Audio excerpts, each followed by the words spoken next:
Militer Israel IDF merilis rekaman yang diklaim serangan udara terhadap sistem pertahanan udara Iran di wilayah barat dan tengah.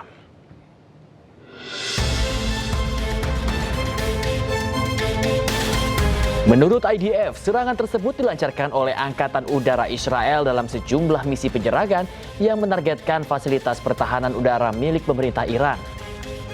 Nampak satu sistem peluncur rudal yang disebut dirancang menargetkan pesawat tempur hancur dalam serangan. Militer Israel menegaskan penghancuran sistem pertahanan udara ini bertujuan meningkatkan keunggulan udara Israel dan mengurangi ancaman terhadap wilayah dan warga Israel.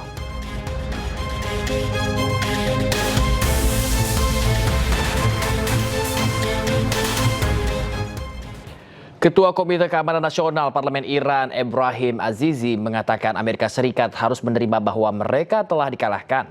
Azizi juga tegaskan bahwa Iran tak segan untuk bertindak jika Amerika Serikat Israel kembali menyerang dan mengancam keamanan Iran.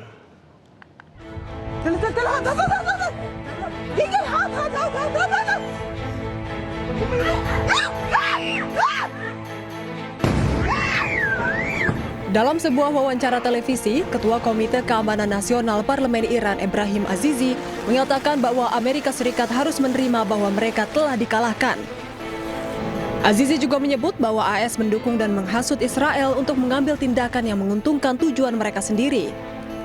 Ia menegaskan bahwa Iran tidak segan untuk bertindak jika AS dan Israel terus menyerang dan mengancam keamanan Iran. یک مسئله‌ای داریم و اون این که آمریکایی‌ها باید بپذیرن که شکست خوردن. باید بپذیرن که در این میدان بازنده هستن. برداشت این هست که هنوز به این درک آمریکایی‌ها نرسیدن و رژیم صهیونی رو به نظر میاد پشتیبانی میکنن، تحریک میکنن که اقداماتی رو Pernyataan Azizi dilontarkan pada Senin setelah ketegangan militer antara Iran dan Israel kembali muncul. Kedua belah pihak saling meluncurkan serangan gelombang baru sejak gencatan senjata diberlakukan pada bulan April.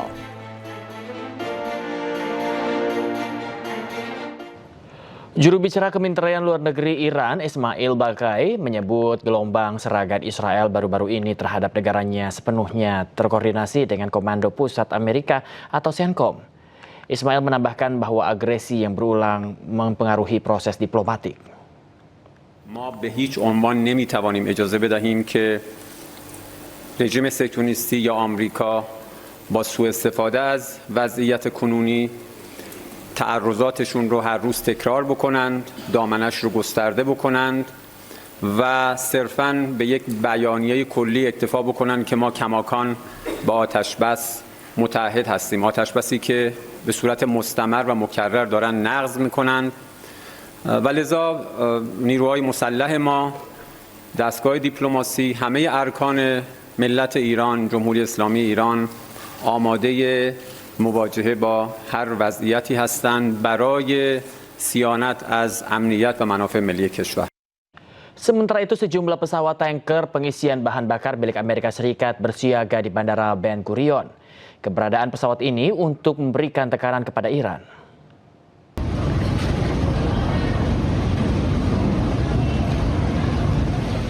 Sejumlah pesawat militer milik Amerika Serikat masih berada di Bandara Ben Gurion. Pesawat ini bersiaga setelah Israel dan Iran kembali saling serang. Pesawat-pesawat ini diyakini sebagai pesawat tanker pengisian bahan bakar udara Angkatan Udara Amerika Serikat termasuk Boeing KC-135. Sementara pesawat tempur Amerika Serikat berada di pangkalan militer yang lebih aman. Saat ini Bandara Ben Gurion dipenuhi oleh pesawat milik Amerika Serikat. Kepala Otoritas Penerbangan Sipil Israel, Shmuel Zakai, sempat memperingatkan Menteri Transportasi Miri Regev bahwa Ben Gurion beroperasi seperti pangkalan militer, bukan bandara sipil.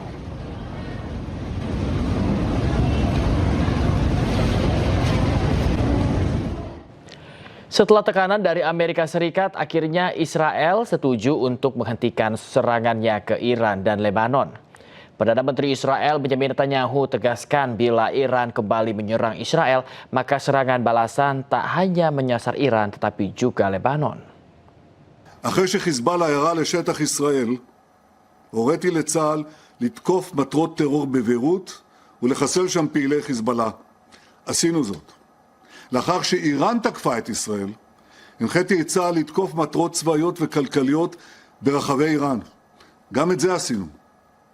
כרגע האש בחזית הזאת נצורה, כי אחרי שהקינו במשטר הטרור בטהרן, הוא חדל מלתקוף אותנו. במידה שמשטר הטרור יעשה את הטעות ויחזור לתקוף אותנו, נגיב בעוצמה.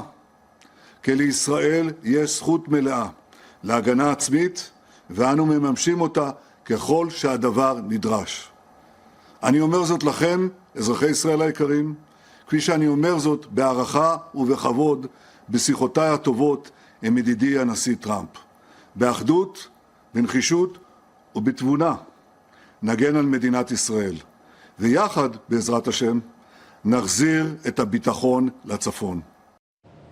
Sebelumnya Perdana Menteri Israel sempat mengabaikan saran Presiden Amerika Serikat Donald Trump untuk tidak menyerang Lebanon. Israel pun diserang dan menjadi musuh bersama kelompok pendukung Iran.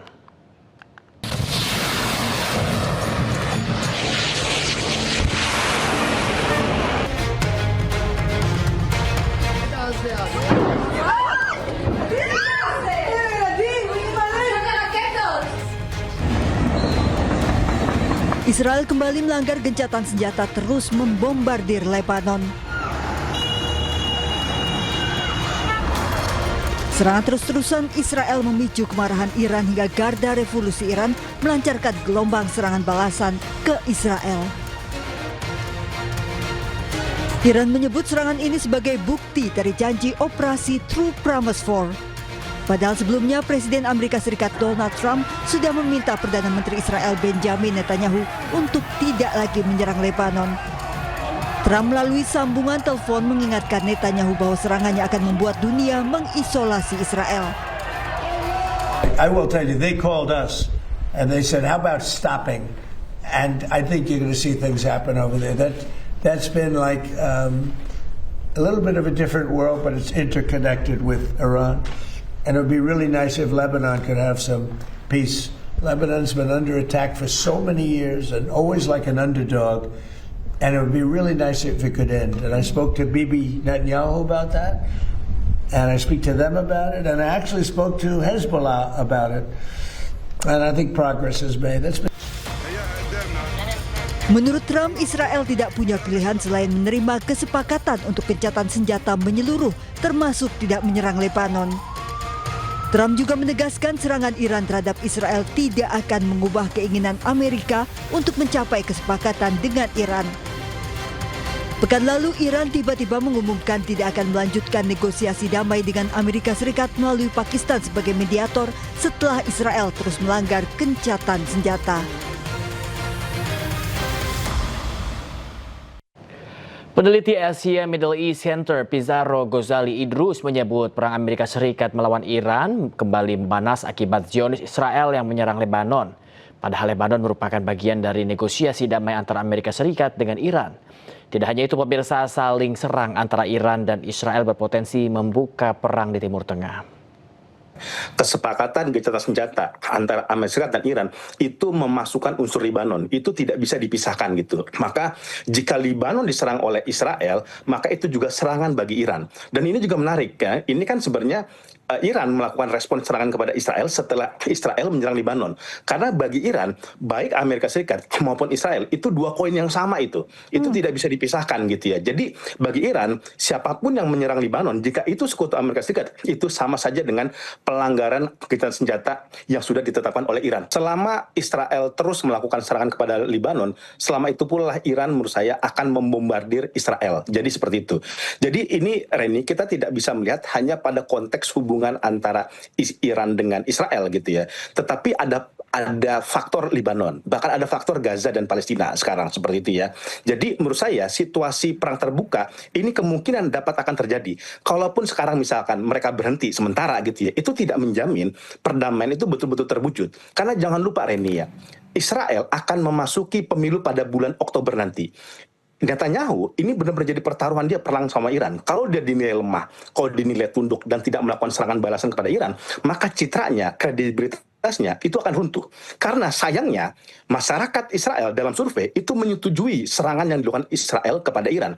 Jadi Netanyahu perlu mengambil hati masyarakat Israel dengan melakukan serangan kepada Iran, dan ini menurut saya Netanyahu akan lebih mendengar suara politik di dalam negerinya Israel ketimbang suaranya Donald Trump. Seperti itu. Jadi ini eskalasi masih akan terus terbuka. Apalagi panglima militernya dan juru bicara militernya Israel sudah mengatakan, walaupun kami sementara menghentikan serangan kepada Iran, kami akan terus tetap melakukan serangan kepada Hizbullah. Itu yang satu. Kedua, ini eskalasinya bukan lagi menjadi terbuka, ini bahkan menjadi perang kawasan. Karena Houthi, sekutunya Iran yang ada di Yaman, itu ikut melontarkan rudal kepada Israel. Ini untuk pertama kalinya loh Reni. Setelah sepanjang perang antara Amerika Serikat, Iran, dan Israel dalam beberapa bulan terakhir ini untuk pertama kalinya Houthi mendeklarasikan melakukan serangan kepada Israel, dan mereka siap menutup Babul Mandeb.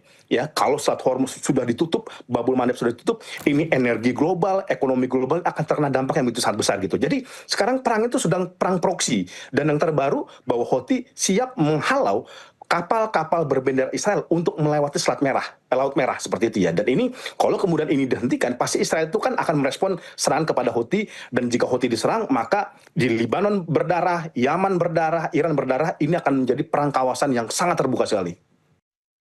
Wakil Menteri Luar Negeri Anies Mata menyebut situasi di Timur Tengah masih sangat tegang. Saat dijumpai di Kompleks Istana Kepresidenan Jakarta hari Senin, Anies Mata juga menjelaskan kini ada 3 skenario yang mungkin berkembang di Timur Tengah. Di Timur Tengah sekarang ini sedang ada dalam situasi yang masih sangat menegangkan sekali, dan secara umum bisa kita sebutkan ada kemungkinan 3 skenario yang berkembang di Timur Tengah. Yang pertama adalah skenario damai, yang kedua adalah skenario eskalasi, dan yang ketiga adalah skenario tidak damai, tidak perang. Masing-masing negara dari aktor-aktor yang terlibat di sana, baik dalam pemerintahan Iran, di Amerika Serikat, di Israel, dan juga di negara-negara Teluk, ada kekuatan yang saling tarik-menarik antara yang menginginkan damai, yang menginginkan eskalasi, dan seterusnya. Jadi kita berharap bahwa pada dasarnya eskalasi ini akan menjadi, kalau terjadi eskalasi yang kedua, ini akan menjadi sangat berbahaya sekali, karena ronde kedua dari pertempuran ini pasti akan jauh lebih brutal daripada yang sebelumnya. Jadi kita berharap itu benar-benar tidak terjadi, dan mendorong semua upaya-upaya untuk deeskalasi, perdamaian, dan menemukan platform untuk membangun perdamaian jangka panjang di kawasan itu dan mengubah kawasan